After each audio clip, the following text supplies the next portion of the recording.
Leo Tolstoy had everything most people dream of: wealth, respect, a loving family, books that would live forever. Everyone read him with admiration, from poor farmers to aristocrats. War and Peace, Anna Karenina, these weren't just novels. They were milestones of world literature. But despite all that, something uneasy was growing inside him. One question kept getting louder. If everything dies in the end, what's the point of any of it? It wasn't just a philosophical curiosity. It was existential pain. Real pain. He woke up every morning with this feeling.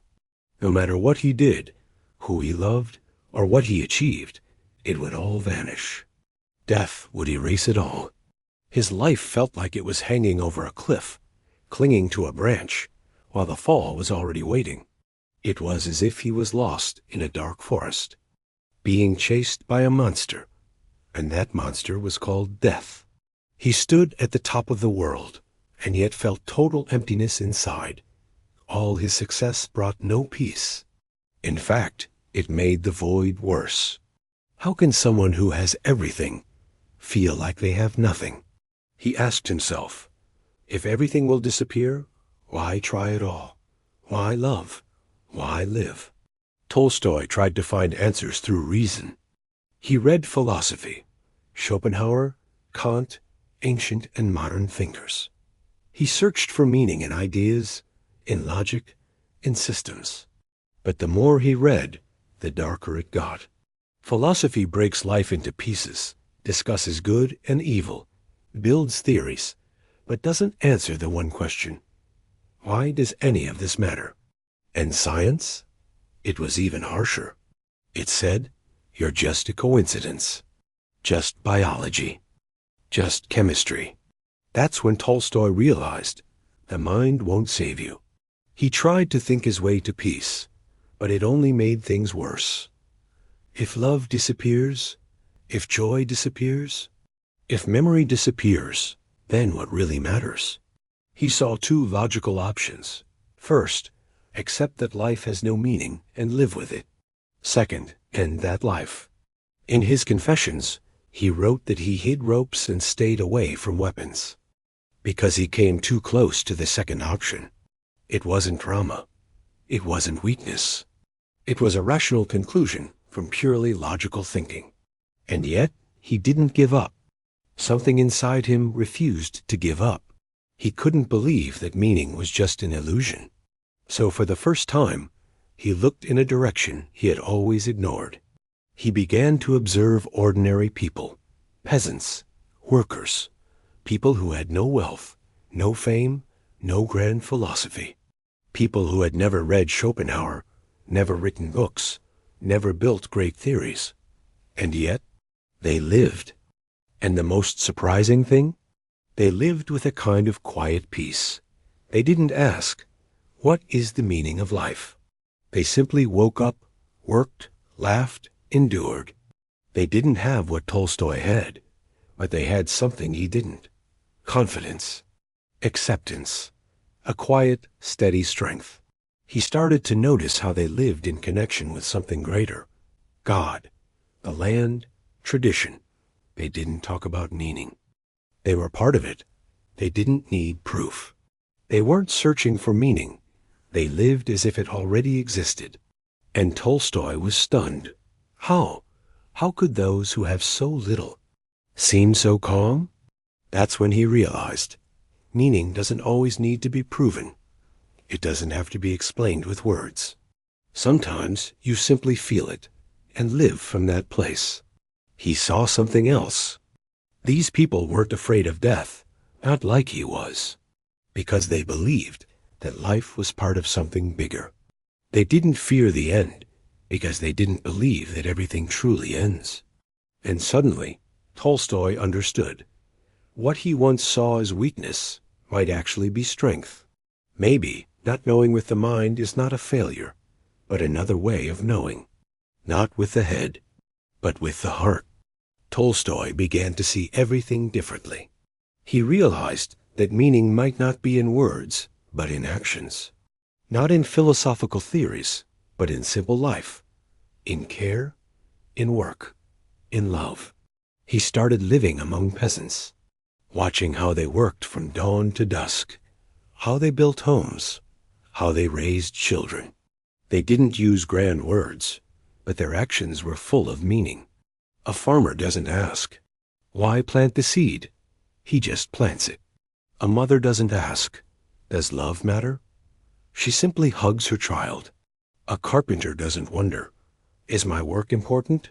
He just works. Tolstoy understood. Their wisdom wasn't academic. It was alive. It wasn't written in books. It was passed on through silence, through gestures, through tradition. Their philosophy wasn't in words, but in being. They didn't talk about the meaning of life. They lived it. They didn't fear death because they saw themselves as part of something bigger, something eternal. Faith, to them, wasn't a theory. It was like breathing, not proof, but experience. Tolstoy was shaken. He had spent his life searching for something these people were born with. He chased truth in books, but it had been in simple life all along. In faith, in labor, in love for others. He realized you can be part of meaning even without understanding it with your mind, because meaning is not a riddle. It's a way of living. With each passing day, he began to understand more clearly. He had spent his whole life searching for meaning in thoughts, but meaning was in life itself. In the simplest of moments, the change of seasons, the birth of a child, the warmth of a fire. Everything he once saw as ordinary turned out to be profound. He realized meaning isn't something grand. It's something alive. You don't have to be a genius to feel it. You just have to be alive. He stopped searching in philosophy for what he had already felt in the village. The people didn't explain meaning. They embodied it. Their faith wasn't in dogma, but in the way they lived. They didn't try to prove God. They simply lived with him, and that gave them strength. They didn't fear death the way he did, because their lives were already connected to eternity, not through arguments, but through trust. Tolstoy began to see faith is not an escape from reality. It's a deep acceptance of life, just as it is, with pain, with joy, with loss. It's not weakness, it's strength. And for the first time, he realized everything he had rejected might be exactly what he was searching for. He was no longer sure that the mind could give him the answer, but he felt something else. The heart might. Meaning doesn't need to be built. It needs to be lived, not explained, but felt. Not spoken, but expressed, in love, in care, in kindness. His inner world began to change, and with that came relief. Quiet, deep, real. Tolstoy began to see his old life differently. Everything that once seemed valuable now felt empty. Fame, money, recognition. He had achieved everything that society calls success, but it brought him no peace. He compared his achievements to sandcastles, beautiful, but fragile.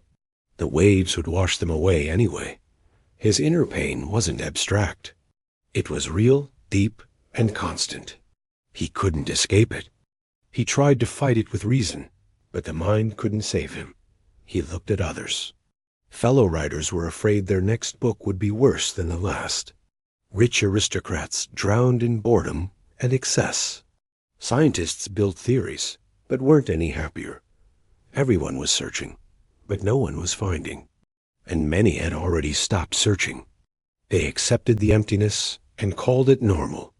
But Tolstoy couldn't settle for that. He didn't believe that life was just a performance, that all we could do was distract ourselves or suffer. He felt there had to be another way. If not in success, if not in fame, then where? So he turned to those who had nothing. And there, he found what he hadn't seen among those who had everything: peace, confidence without needing proof, humility without despair. He realized meaning isn't found where it's loud. It's found where it's quiet, not among the elite, but among the simple. Those who own nothing were often closer to the truth than those who own the world. He began spending more and more time with peasants, with those whose lives were simple, hard, but real. He watched them work with their hands, build homes, raise children. No theories, no books. Their philosophy was in what they did, in care, in faith, in honest work. He started to understand. Meaning isn't in explaining. It's in living. Not in thinking, but in doing. Not in fame, but in service. He stopped fearing what couldn't be proven. He no longer tried to understand everything. He simply wanted to be. He saw meaning isn't something to search for. It's something to feel. In family, in work, in prayer. This was not the path of the mind. It was the path of the heart. He began to let go of his old life. He let go of wealth, of titles, of luxury. He dressed like a peasant, gave away most of his possessions, lived simply, helped the poor. He no longer believed in the power of status. He believed in the power of the honest soul, the one who lives with love, with faith, with kindness. Tolstoy realized justice does not come from above. It is born within, and only then comes true peace. His journey was long, filled with doubt, pain, and searching. He looked for meaning in philosophy, in science, in art, but he didn't find it. He explored the darkest corners of the mind and nearly broke. But in simple people, in their lives, he found what no book had given him: peace, confidence without proof, love, faith, acceptance. He realized meaning is not created by the mind. It is revealed to the heart. It's not in greatness, but in simplicity. Not in achievements, but in connection. With others, with nature, with something greater. He stopped trying to control everything. He let go. And in that surrender, he found peace. He no longer feared death. Because he saw he wasn't separate. He was part of life itself. His mind no longer demanded answers. His soul already knew. He understood the meaning of life is not to prove something.